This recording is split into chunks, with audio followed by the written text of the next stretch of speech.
When Sanae Takaichi won the LDP leadership in October 2025, Japan stood at the edge of history. Its first female prime minister was about to take office.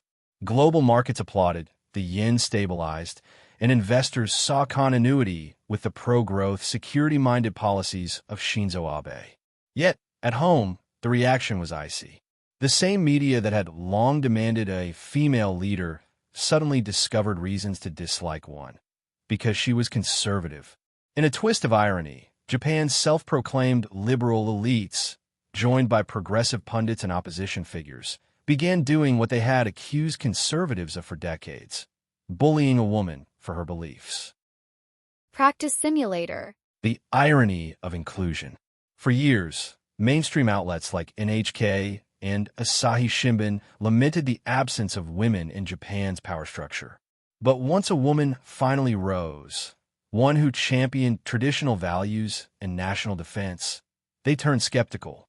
The coverage shifted from historic breakthrough to dangerous nationalism. Takaichi wasn't criticized for incompetence. She was targeted for conviction. The message was clear: a woman is welcome in power, but only if she repeats the liberal script. Japan's political glass ceiling, it turns out, has an ideological lock: the media's double standard. Television talk shows replayed her speeches with mocking commentary. Her patriotism was called provocative, her loyalty to Abe problematic. Meanwhile, male politicians espousing similar policies were described as experienced or principled. When a conservative woman speaks firmly, she's labeled aggressive.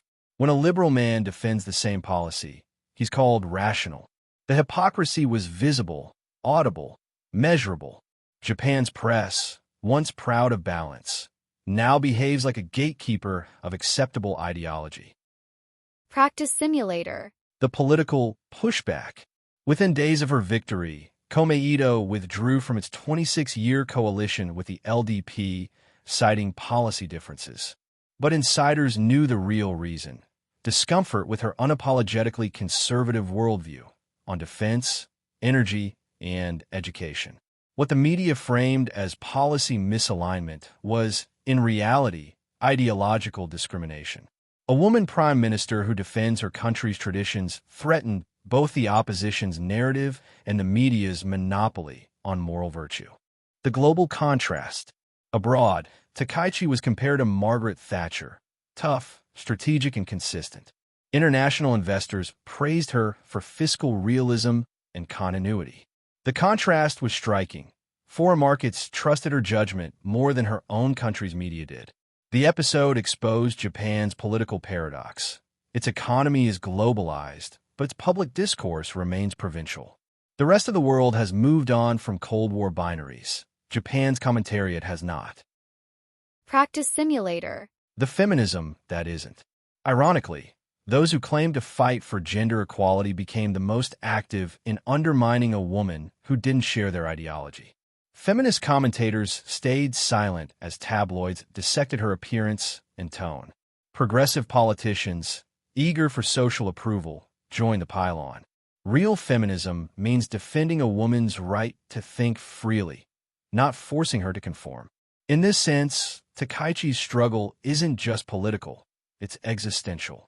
She's fighting for the right of women to be conservative without being condemned. Lessons for Japan's democracy. The episode has laid bare Japan's deeper illness: a democracy that tolerates women in power only when they are harmless. A system that applauds representation but punishes conviction. Japan doesn't need more symbolic firsts. It needs the courage to let leaders lead, regardless of gender or ideology. Until that happens, its democracy will remain an echo chamber where diversity means sameness. Practice simulator. Conclusion. The markets cheered because they saw stability. The media feared because they saw change. That irony says everything about Japan's current crossroads, a country where the global economy is more open-minded than its political class. In the end, Sanae Takaichi may not just be Japan's first female prime minister. She may be its first truly independent one. And that, for the so-called liberals, is what's truly terrifying. The best way to master trading. With simulator.